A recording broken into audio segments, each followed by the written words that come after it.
नमस्कार मो प्रियदर्शिनी दास ओडिशा रे न्यूज रो प्रथम पर्याय रे 4टी लोकसभा मंडली रे 75.68% मतदान नवरंगपुर रे सबुठु अधिक मतदान होइतिबा बेले ब्रह्मपुर रे सबुठु कम मतदान स्वाभिमान अंचल 23 बूथ रे चलित वर्ष 8% अधिक मतदान होइतिबा सूचना मिली।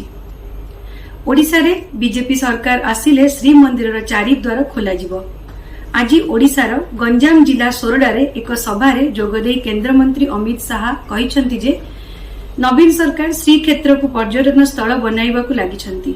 श्रीमंदिर चारिद्वार खोलु नाहंती। एहा द्वारा समस्यार सम्मुखीन हेउचंती श्रद्धालु।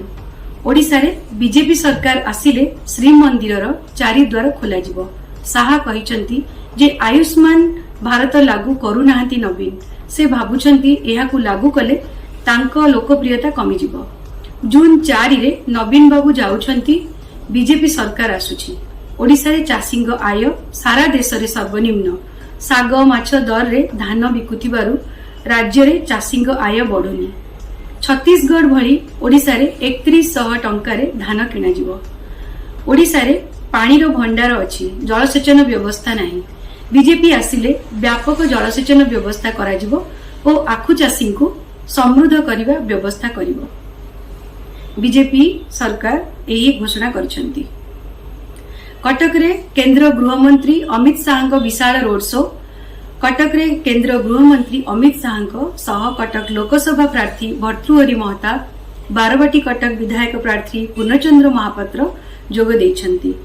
कटक गोपबंधु छकरू रोड शो आरंभ करथिले अमित शाह।